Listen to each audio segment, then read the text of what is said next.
কর্মজীবনের দৃষ্টিকোণ থেকে এই মাসটি মাঝারি থেকে ভালো হতে পারে। আপনার কাজের চাপও থাকবে, তবে কাজের সূত্রে আপনি এক রাজ্য থেকে অন্য রাজ্যে বা এক দেশ থেকে অন্য দেশে যাওয়ার সুযোগ পাবেন। এছাড়াও বৃহস্পতি মহারাজের অমৃত দৃষ্টিও সপ্তম ঘরে থাকবে, যার কারণে ব্যবসায় ক্রমাগত উন্নতির সম্ভাবনা থাকবে এবং আপনার ব্যবসায় ভালো অবস্থা দেখা যাবে। আমরা যদি শিক্ষার্থীদের কথা বলি, এই মাসটি আপনার জন্য চ্যালেঞ্জ নিয়ে আসতে চলেছে। আপনার স্বাস্থ্য সমস্যাগুলিও আপনাকে বিরক্ত করতে পারে, যার কারণে আপনাকে বারবার শিক্ষা থেকে দূরে সরে যেতে হবে এবং আপনার স্বাস্থ্যের দিকে মনোযোগ দিতে হবে। এছাড়া ব্যবস্থাপনা ও কম্পিউটার ক্ষেত্রের সঙ্গে যুক্ত শিক্ষার্থীরাও উপকৃত হবেন।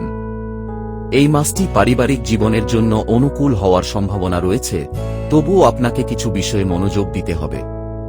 আপনি যদি প্রেমের সম্পর্কে থাকেন তবে এই মাসটি আপনার জন্য সূক্ষ্ম হতে পারে। এই সময়ে আপনি আপনার বন্ধুদের সাথে পরামর্শ করে আপনার সম্পর্ক পরিচালনা করার চেষ্টা করবেন।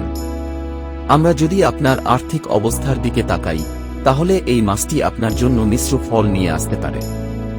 ভালো জিনিস হলো এই মাসে আপনার ভালো আয় পাওয়ার সম্ভাবনা থাকতে পারে। এই মাস স্বাস্থ্যের দিক থেকে উত্থান পতনে পূর্ণ হতে পারে। আপনি বুকে আঁটসাঁট বা জ্বলন্ত সংবেদন অনুভব করতে পারেন।